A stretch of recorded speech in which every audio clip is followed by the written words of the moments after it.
Pan de vida. El alimento espiritual que traigo para hoy lo he titulado Sabiduría y Conocimiento. En el conocimiento y en la sabiduría no se encuentra la salvación.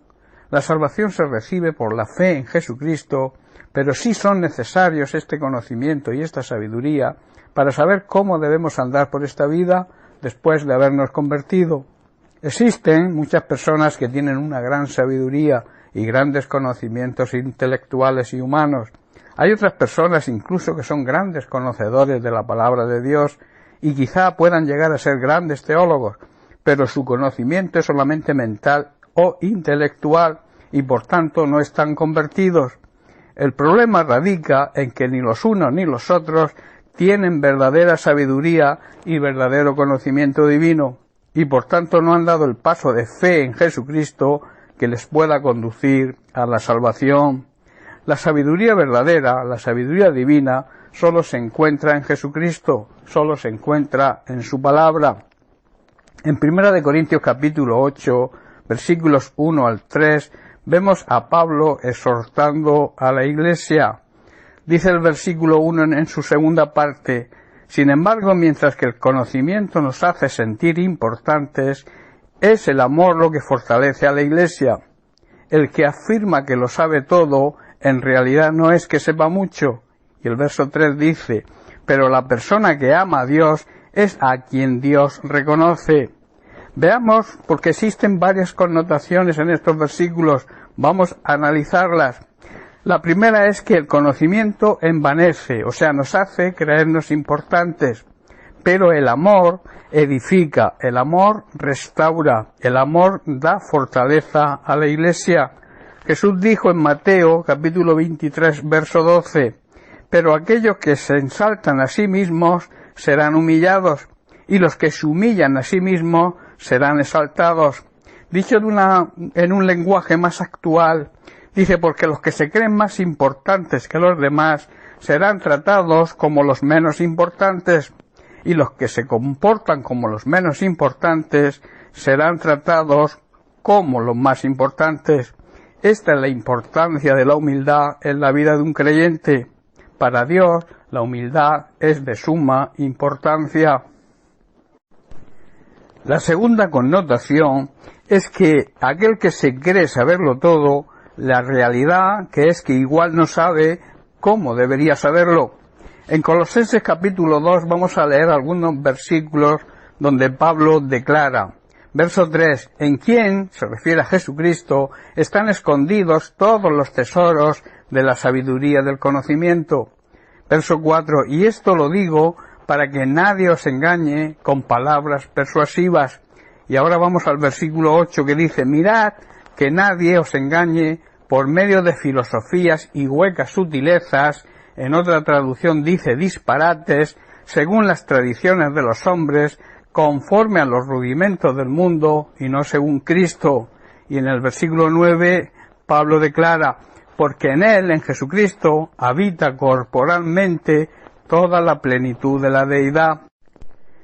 Pablo está diciendo que todas las riquezas de la sabiduría y del conocimiento divinos se encuentran presentes en Cristo. Y luego añade, dice Pablo, esto es para que nadie los engañe con frases bonitas, pero que en realidad son falsas.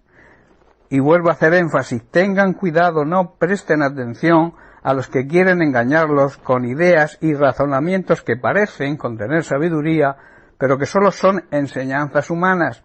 Esa gente obedece a los espíritus poderosos de este mundo y a sus propios intereses y no a Cristo. Y luego afirma con rotundidad, Cristo es completamente igual a Dios, Cristo es Dios.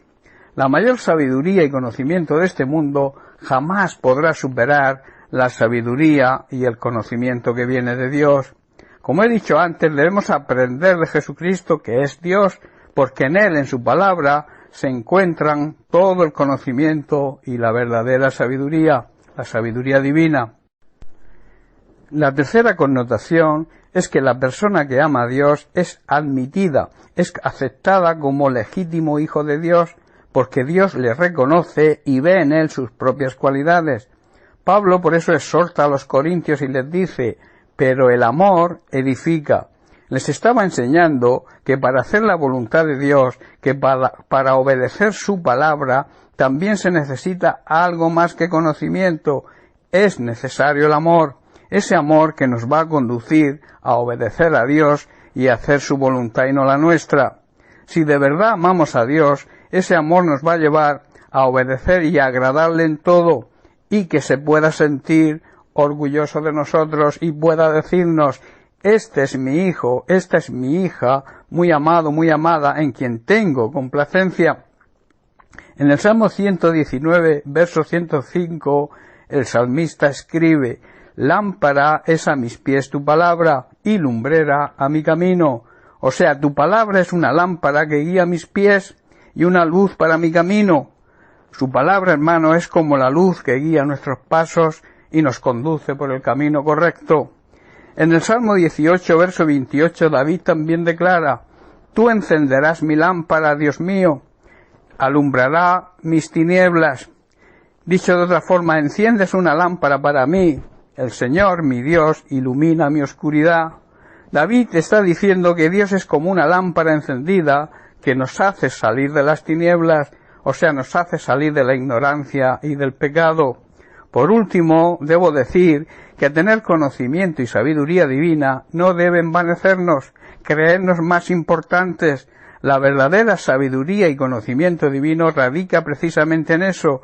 Nunca debemos permitir que el conocimiento y la sabiduría, aunque sea divina, nos crea superiores o mejores que nadie. Debemos usar ese conocimiento y esa sabiduría divina para edificar, para restaurar y para bendecir a la Iglesia y también a todos aquellos que nos rodean. En Mateo capítulo 10, verso 8, Jesús, comisionando a sus discípulos, les dice: de gracia recibisteis, dad de gracia. Hermanos, debemos permitir que el amor de Dios se perfeccione en nuestra vida, que podamos también ser nosotros edificados y que podamos crecer como Iglesia, y también que edifiquemos y seamos bendición para todas las personas que nos rodean. Recuerda, somos bendecidos para bendecir. Bien, pues hasta aquí el mensaje de hoy. Bendiciones para todos. Un abrazo.